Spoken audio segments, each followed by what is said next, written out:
Yeah, a lot going on, Fred, right now. Things kind of took a little bit of a turn. This was a coincidence? Some of the protesters got a warning twice to vacate so they can is open up Broad and Vine. And you can see some are now being put in zip ties and being led away over to a bus that's over there.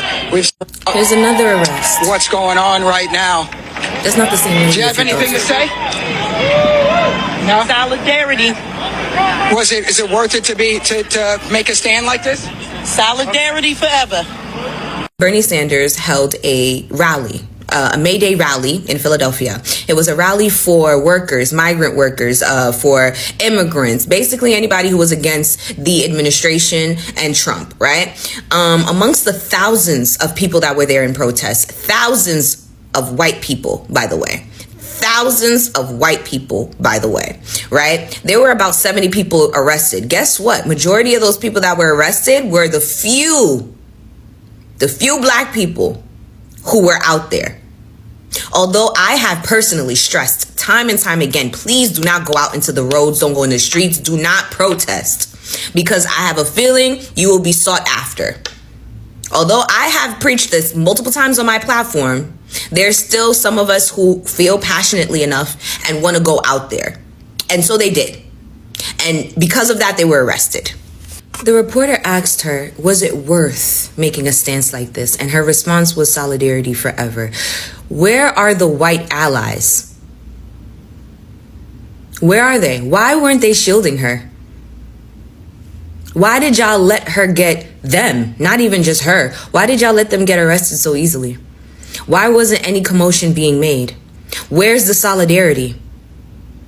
Where is it? Hello guys, and welcome to the Joy Report. In today's video, we're going to talk about the recent May Day protests in Philadelphia, where 2 black women were arrested, even after the larger black community had already said it was time to stay home, because this fight isn't theirs anymore. Every time there's a protest in America, one thing stays consistent. If black people are present, they're the ones most likely to be arrested, shoved, or targeted by police. It happened again on May Day in Philly. Among the crowd, 2 black women ended up in handcuffs, with one shouting solidarity as she was taken away. But that word solidarity rings hollow when the system continues to punish the very people who fight hardest for change.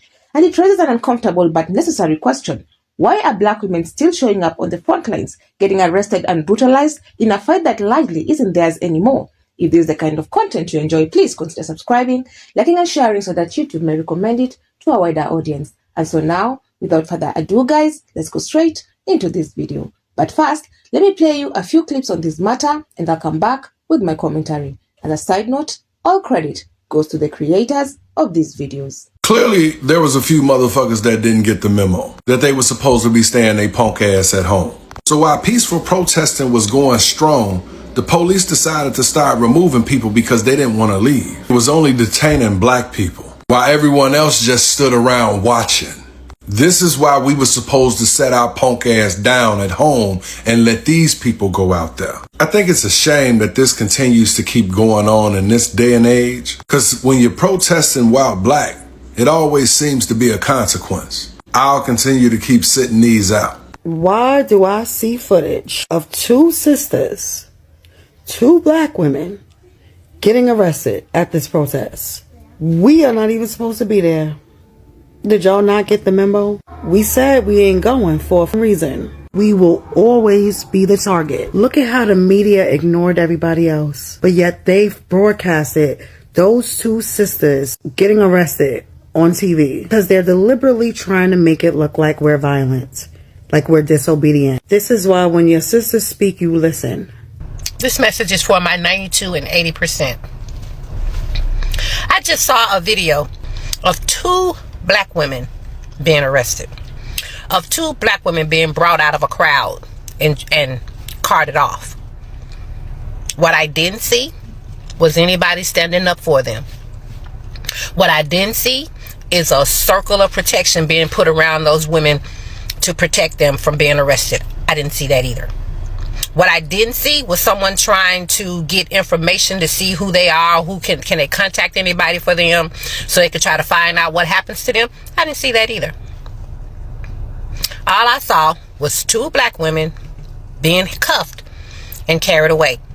The young lady that was talking about the incident She said that she went up under the video and commented, and one of the organizers of the video came out and said, or responded to her and said, well, they signed up for this and other people got arrested, as if other people are going to be treated the same way we will be treated.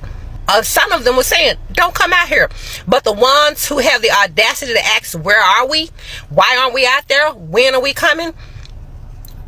Are you going to do the same? You see what they're doing when we get out there, right?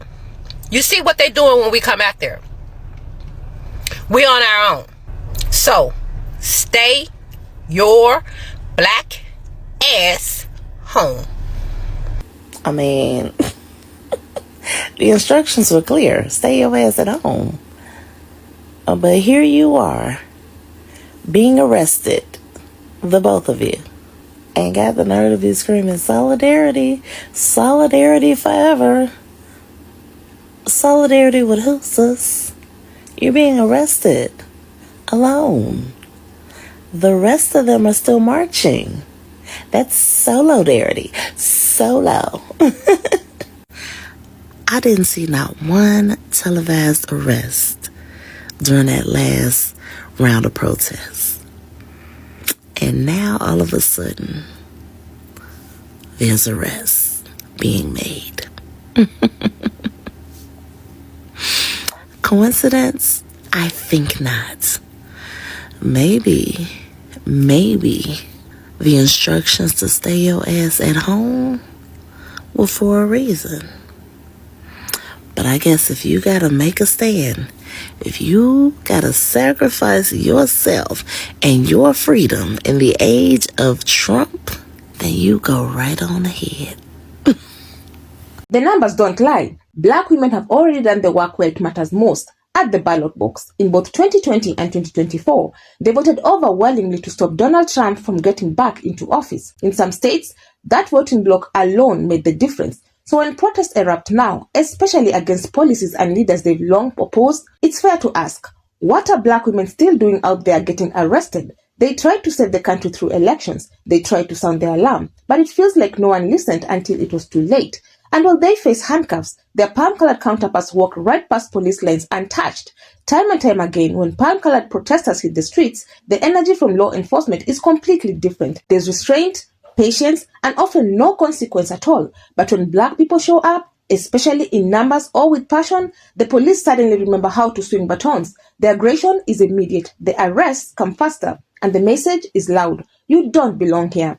This is why more and more voices in the black community have been stepping back and saying, this isn't our fight right now. That was the mood back on April 5th during another wave of protest. While the streets filled with people, many black folks chose to stay home, not out of apathy, but out of exhaustion.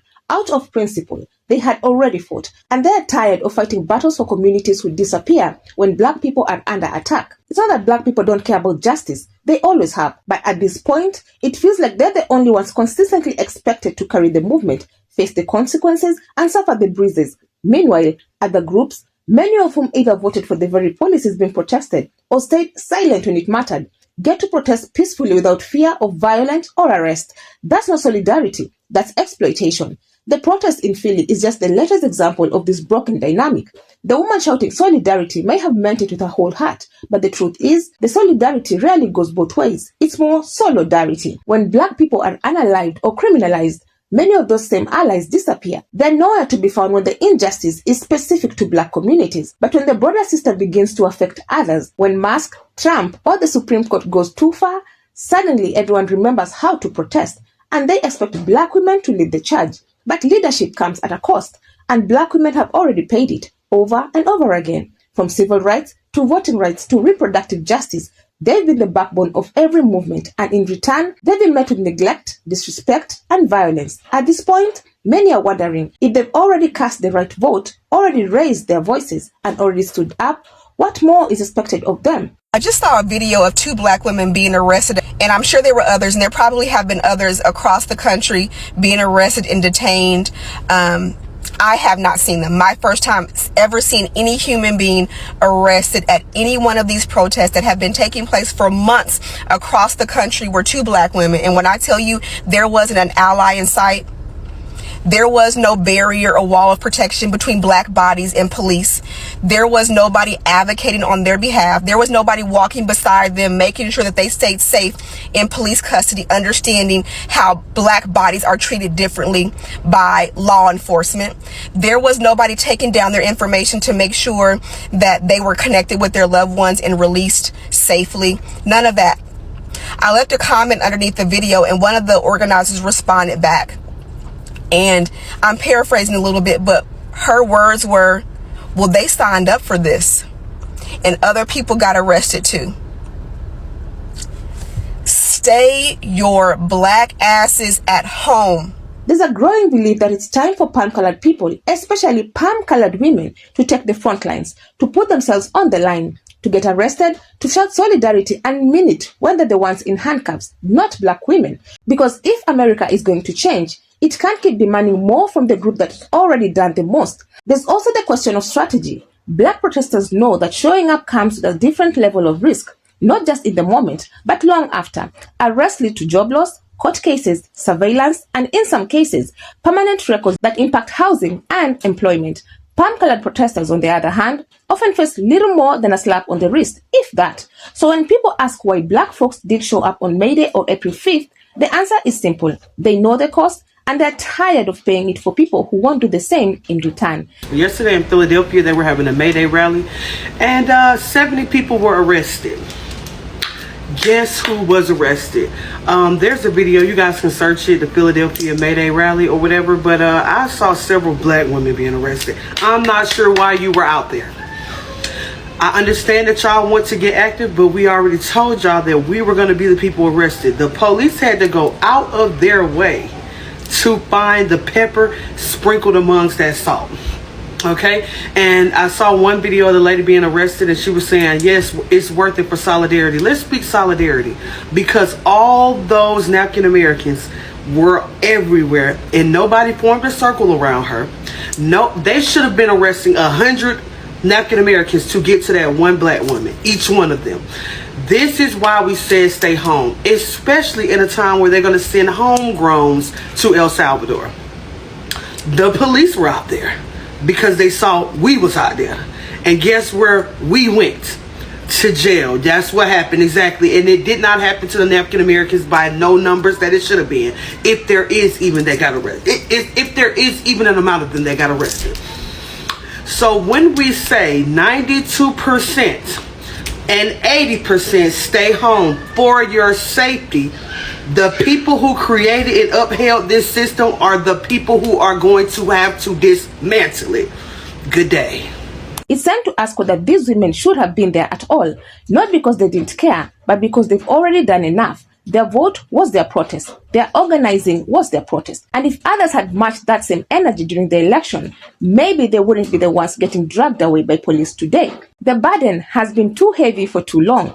It's not black women's job to keep saving a country that doesn't protect them. And it's not solidarity when they're the ones paying the price, because true solidarity isn't about chanting the word. It's about standing in the fire, even when it burns. And until that happens, maybe it's time for black women to sit this one out. And don't tell me, oh, why you gotta make everything about race. That crowd was filled with thousands of white people. Thousands of white people, yet they managed to find 2 black women to put in zip ties and to parade in front of the reporters and the cameras. Stop playing in my face. So what do you all think? Do you agree that these women should have stayed home? And when will palm-colored protesters face the same consequences? Let me know down in the comments. I would love to keep this discussion going. Otherwise, that's it from me. I also have another video about MAGA having a meltdown that the new Pope didn't do his first address in English. And if you enjoy such kind of videos, please click up here and enjoy. Also, consider subscribing, liking and sharing because it helps me grow my channel. But for now, thank you so much for watching. And until the next time, the Joy Report out.